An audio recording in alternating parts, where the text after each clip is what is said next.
We've got some fight announcements to very quickly go over, Rob, and also some rumors as well. UFC Seattle was announced earlier this week, and we have as the two top fights, Henry Cejudo against Song Yadong and Rob Font against Dominick Cruz. Now, you and I were chatting a little bit before we started, especially about the Rob Font and Dominick Cruz one. This is a very interesting fight to put together, right? Yeah. Cruz, man, I don't know if he should be fighting anymore. But then again, in saying that, we looked at his stats, and prior to his last loss, he had 2 wins. He did. Then he lost once or twice, and then he had a win. He's competitive, but I feel like he's invested so much into his commentary and to all the work that he's doing there, which he's stellar at. He's don't killing. Get me wrong. Absolutely. But you see a lot of guys that start doing those desks, start working behind the desk. They start working those commentating and analysis breakdowns and everything. I feel like it takes so much out of their focus. It takes so much out of their fight game, because fighting is a selfish sport. It has to be because of that, because your opponent generally is as well. Yeah. And I don't know. And then, like we said, we looked at his age as well. He's now turning 40 this year. 40, okay? Yeah. And he hasn't fought since 2023. Or was it? No, 2022. 2022. So he took some time off after his last loss, which is good. But again, like I said, he's turning 40 this year. And he's coming back to Rob Font.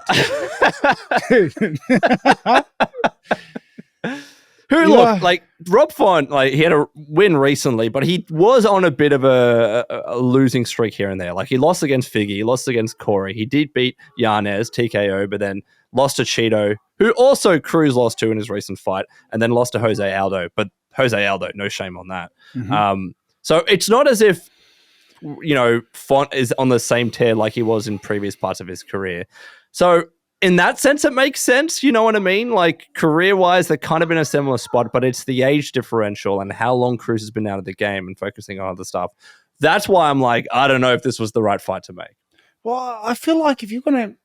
I'm gonna say that Cruz is coming back for one last dig, and he's probably going to leave. Okay. Yeah, you're probably right. Yeah, but Font could have been an easier fight. Yeah, Rob Font's got Font power, right? Yeah. So I would have picked someone that doesn't hit very hard. It's kind of stationary. Someone I can just dance around the entire fight and pick apart. Yeah. But not someone who's just going to load up on that backhand and just try to knock your block off whenever he gets a chance. Yeah. Tough fight. I like Cruz a lot. Mm-hmm. He's a legend of the game, right? But man, tough fight to come back from. Yeah. Do you have any thoughts, by the way, on Henry Cejudo versus Song Yadong? I mean, Henry's had 2 losses now against Aljo, against Merab. Song Yadong also had a loss against Piotr Jan, but he's younger, clearly, and he's still a very, very tough fighter. I struggle to see Henry Cejudo winning this one, in my opinion. The Cejudo that came back to the game isn't the same that left. No. I don't know what happened. Something happened. I mean, he was out of the game for a few years. Something happened, but he's not the same. Okay. Not even close. So I don't know what version of Cejudo comes and fights Yadong. Honestly, Yadong, if we see the Cejudo that fought Aljo and Merab, Yadong has a good chance. Really good chance of beating a legend of the game. Yeah. I mean, if we look at Yadong's 2 most recent losses, you got Piotr Jan and Corey Sandhagen. I mean, 2 incredibly tough fights, but he's beaten Chris Gutierrez, Ricky Simon, Marlon Moraes. Song Yadong has been doing pretty decently as of late. I struggle to see what Henry Cejudo is going to be able to do to him. And I'll say this, if Henry loses, should probably hang up the gloves. Mm-hmm. I think that's about it. But also as well, bro, UFC Fight Night, 1st of March, we've seen a couple of fights be announced. Brandon Royval against Manel Kape. Surely that's a number 1 contenders fight. I think that's going to be a banger. We have Steve Astro Boy Erceg returning. I'm very happy about this. It's not an easy fight. Asu Almabayev. We also have Hak Parasad against Esteban Ribovics, and also Charles Johnson against Ramazan Temirov. But Steve Erceg, bro, I just want to say I'm very happy he's back. So am I. I think it's a hard fight. It's a very hard fight. That's the problem. Once you reach that upper echelon, there are no easy fights. You lose to a good guy, your next fight is with another good guy. That's just the nature of the beast, But that's why you're up there, because you can do it. Dude, that flyweight division, can you look at the top rankings? Brandon Royval, Moreno, Amir Albazi, Kai Kara France, Tatsuro Taira, Manel Kape, Alex Perez, Asu, Steve Erceg is there. It's a killer division, man. And it just goes to show how dominant Pantoja has been, how good he really is. For God's sake. He seems to have been in every... I will say, though, the Steve Erceg fight was very close. In an alternate universe, Steve Erceg doesn't shoot for a takedown and he's your champion.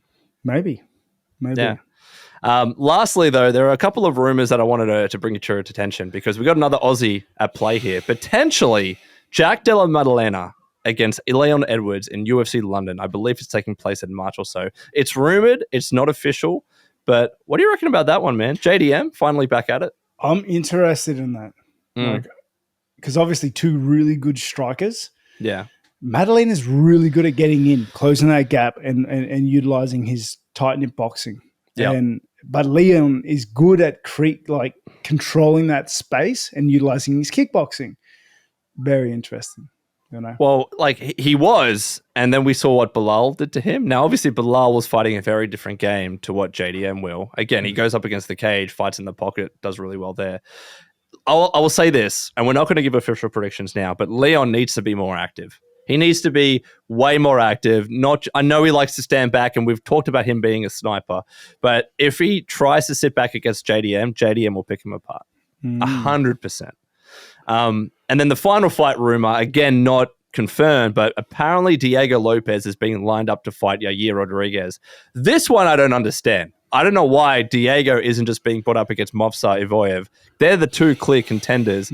But now he might be fighting Yair, who also lost to Brian Ortega, who Diego Lopes beat, and he's fifth in the division. It doesn't really make much sense. Could be a fun fight, but I don't know. Fun fight for who? Lopez. True. I think that Lopez walks through him. I agree. Yeah, he's a funny guy, eh? I find he's either untouchable, looks like the best you've ever seen him, absolute killer walking around, or you see one that's kind of just a bit floaty, doesn't have too much output, kind of gets backed up and bullied a little bit. So we know what Lopez we're going to see. Dude's been consistent as hell lately. Yeah. I don't know if Yair handles that well, but it's just a rumor anyway. It's a strange one for me. I can see if Diego Lopez wins, they're going to give him the title opportunity for sure. The Movsar's probably next. Maybe he needs another win. I just thought it was an easier one to put Diego against Movsar. Maybe they were worried, though, that Diego would lose against him again.